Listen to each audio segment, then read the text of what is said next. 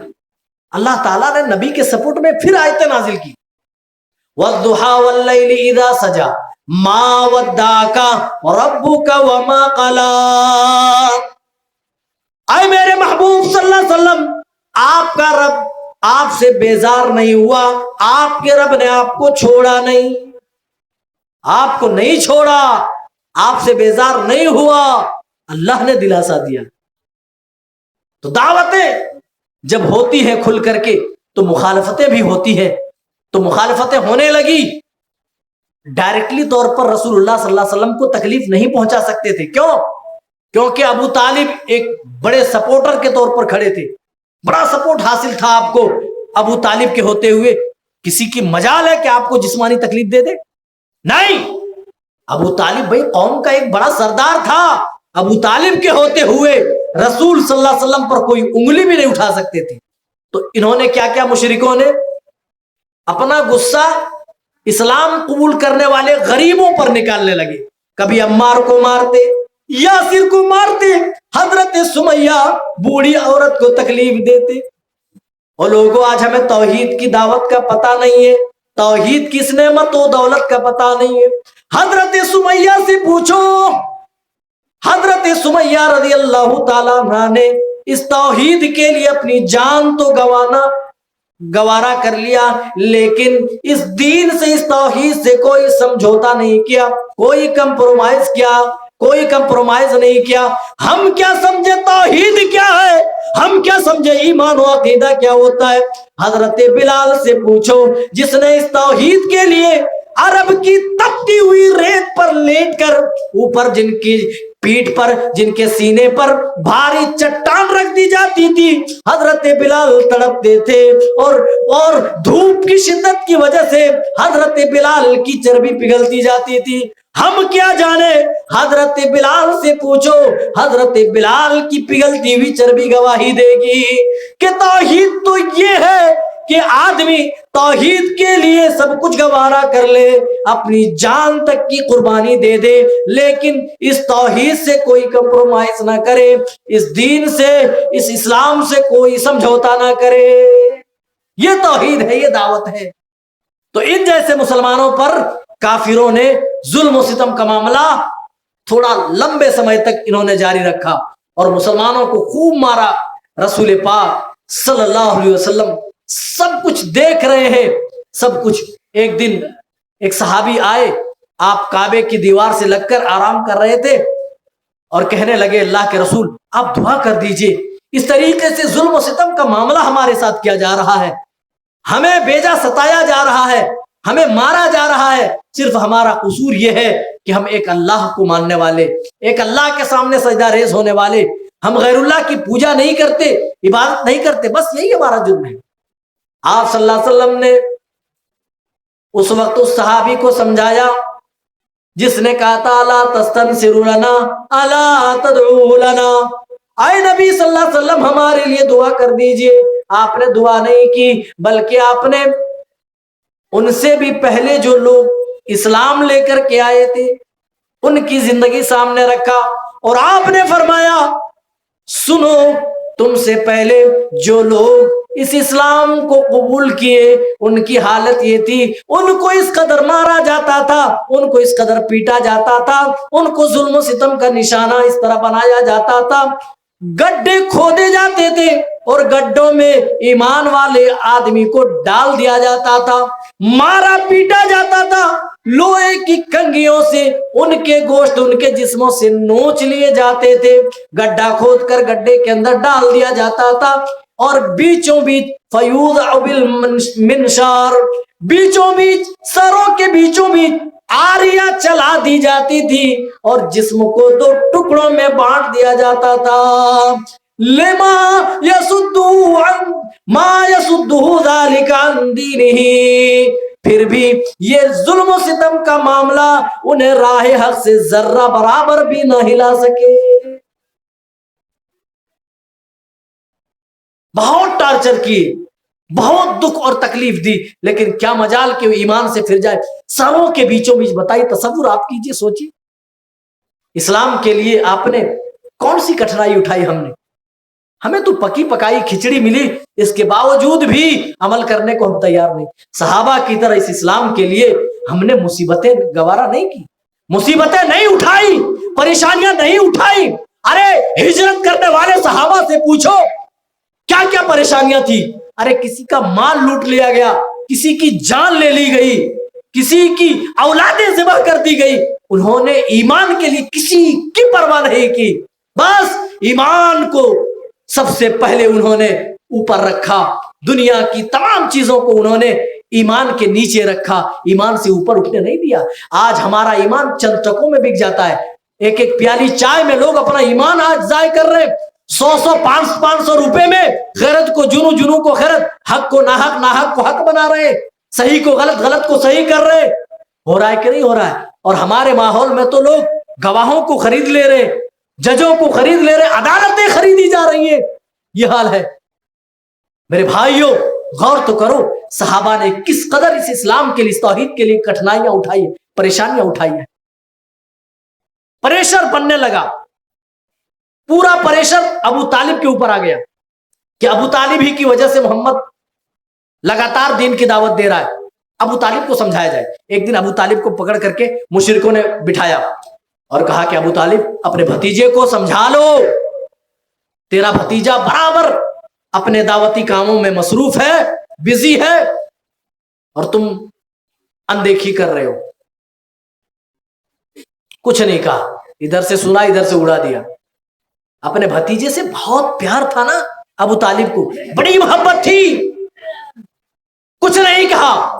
لیکن پریشر جب بہت زیادہ بننے لگا تو ابو طالب آئے آپ کے پاس اور کہنے لگے, اے بیٹے محمد, میں جانتا ہوں آپ جو دعوت لے کر کے آئے وہ دعوت سچی ہے, لیکن اے میرے بیٹے میں کیا کر سکتا ہوں. آج پورا مکہ, پورا قریش تیرے خلاف ہے, تیری مخالفت کے لیے پورا قریش آگے آ گیا ہے, تو میں کیا کر سکتا ہوں. اے میرے بیٹے میری پیٹھ پر اتنی بوجھ نہ ڈالو جتنی بوجھ میں اٹھا نہ سکوں. رسول اکرم صلی اللہ علیہ وسلم ابو طالب کا اشارہ سمجھ گئے, چچا کا اشارہ سمجھ گئے کہ آپ یہ کہنا چاہتے ہیں کہ میں آپ کی دعوت, آپ کی طاقت کے بلبوتے پر اللہ کی توحید لوگوں کو سناتا ہوں, اللہ کی دعوت سناتا ہوں. اے میرے چچا, اگر آپ یہ سمجھتے ہیں آپ کی طاقت کی وجہ سے لوگوں کو اللہ کا دین سناتا ہوں, لوگوں کو اللہ کی توحید کی طرف بلاتا ہوں, تو آپ غلط فہمی کے شکار ہیں. اے میرے چچا, آپ مجھے کیا رکنے کی بات کرتے ہیں. لو وضع الشمس فی یمینی والقمر فی یساری, میرے دائیں ہاتھ پہ یہ لوگ سورج بھی رکھ دیں اور میرے بائیں ہاتھ پہ چاند رکھ دیں, اور مجھ سے یہ لوگ کہیں کہ اللہ کے دین کی تبلیغ سے باز آ جاؤ, ایمان کی تبلیغ سے باز آ جاؤ. اے میرے چچا, میں اس دین کے لیے اللہ کی قسم لڑتا رہوں گا حتی اہلکا, یہاں تک کہ میں اسی راستے میں ہلاک کر دیا جاؤں, قتل کر دیا جاؤں, شہید کر دیا جاؤں. یا اللہ تعالیٰ میرے ہاتھوں فتح و نصرت اور فتح و کامرانی اللہ تعالیٰ عطا کر دے. اور وہ دن دیکھا وہ لوگوں, رسول اکرم صلی اللہ علیہ وسلم نے جو کٹھنائیاں برداشت کی, جو مصیبتیں برداشت کی, جن دکھوں اور آلام کا آپ نے سامنا کیا, اس کا صلہ اللہ تعالیٰ نے دیا. جب آپ آخری حج میں ہیں, حجۃ الوداع ادا فرما رہے ہیں, آپ 1.25 لاکھ صحابہ کرام کے ساتھ ہیں. ابھی تو کچھ لوگ تھے جو چھپ چھپ کر آپ کے ساتھ نماز ادا کرتے تھے, لیکن اللہ نے ایک دور بھی دکھایا اور یہ بتایا کہ اے لوگوں میری توحید پر قائم رہو گے تو ہم تمہیں اس دعوت میں برکت بھی دیں گے جس طرح اپنے نبی کی دعوت میں ہم نے برکت دی. ابھی چند لوگ تھے جن کو انگلیوں پہ گنا جا سکتا تھا, اور نبی جب آخری حج فرما رہے تو 1.25 لاکھ صحابہ کرام کا پورا مجمع ہے, 1.25 لاکھ صحابہ کرام کے مجمع سے آپ خطاب کر رہے تھے. مخالفتیں شروع ہوئی,